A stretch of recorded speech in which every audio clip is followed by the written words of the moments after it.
اور ہمارے علی محمد خان صاحب اسلامی تاریخ کے اقتباس کوٹ کرتے تھے کہ جس مقتول کا قاتل معلوم نہ ہو، ریاست کا حکمران اور ریاست اس کا قاتل ہوتا ہے۔ علی محمد خان صاحب، محمد زادہ کا خون کس کے ہاتھوں پر ہے؟ محمد زادہ کے خون کا حساب ہم کس طرح سے؟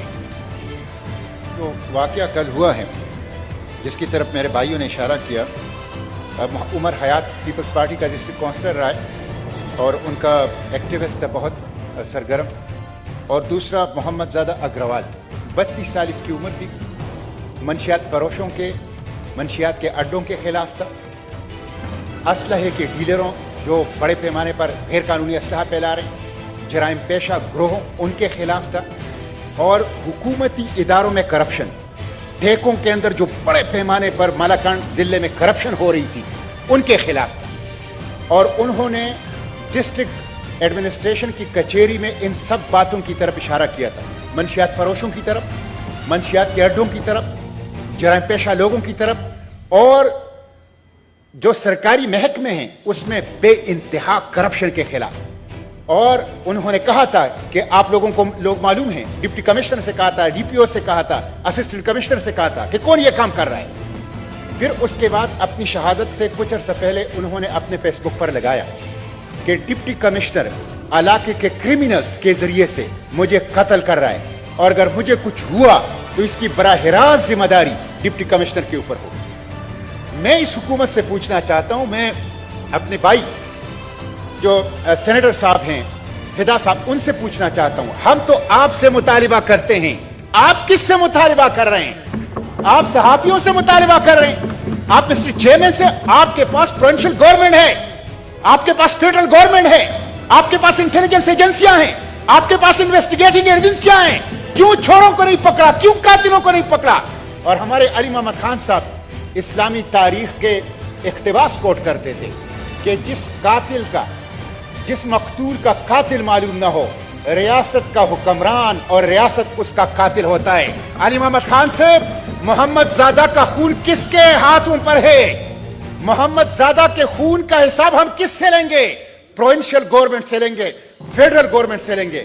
مسٹر چیئرمین، منشیات فروش ہیں، اسلحے کے بڑے بڑے ڈیلرز ہیں، جرائم پیشہ گروہ ہیں، حکومت اس کے سامنے بالکل بے دست ہے، بالکل۔ وہ سارے حکومت کے سپانسر ہیں، حکومت کو سپانسر کر رہے ہیں، حکومت ان کو پروٹیکٹ کر رہی ہے۔ اس لیے کل مالاکنڈ کے اندر سوگ تھا اور پورے صوبے کے اندر سوگ تھا ان دو شہادتوں پر، اور پھر صورتحال یہ ہے، سوابی کے علاقہ گدون ہے، اس کے غریب لوگ، تربیلا جھیل ان کا ہے، عوام کا ہے، وہاں پہ مچھلیاں پکڑ رہے تھے، وہاں کے ٹھیکیدار نے ان دونوں کو، یہ ان کے نام ہیں عمیر اور حسن، 19 اور 20 سال کے گدون کے لوگ، ان کو قتل کر دیا۔ ایک قتل ہو گئے، دوسرے شدید زخمی ہیں، کوئی لا اینڈ آرڈر نہیں ہے، ریٹ آف دا گورنمنٹ نہیں ہے۔ جرائم پیشہ، منشیات فروشوں، ان کا راج ہے، قاتلوں کا راج ہے، اور ریٹ آف دا گورنمنٹ، اور جو گرفت حکومت کو نظر نہیں آ رہی۔ محمد زادہ اگروال وہ ایک سماجی کارکن تھا، وہ تحریک انصاف کا صدر تھا، انصاف اسٹوڈنٹس ونگ کا صدر تھا۔ آپ اپنے سابقہ صدور کو، آپ اپنے پارٹی ورکرز کو، اپنے نوجوانوں کو جو منشیات کے خلاف، جو جرائم پیشہ اور اسلحے کے خلاف لڑ رہے ہیں، جو حکومتی اداروں میں بدترین کرپشن کے خلاف لڑ رہے ہیں، آپ ان کو تحفظ نہیں دے سکے، آپ عوام کو کیسے تحفظ دیں گے؟ اس لیے میں سمجھتا ہوں، میں اس ایوان میں محمد زادہ اگروال کی ایف آئی آر فیڈرل اور پروونشل گورنمنٹ کے خلاف اور ڈسٹرکٹ ایڈمنسٹریشن کے خلاف درج کرتا ہوں۔ یہ نوجوان ہمارے ہیروز ہیں جو منشیات کے خلاف لڑ رہے ہیں، یہ نوجوان ہمارے ہیروز ہیں جو حکومتی اداروں میں کرپشن کے خلاف لڑ رہے ہیں۔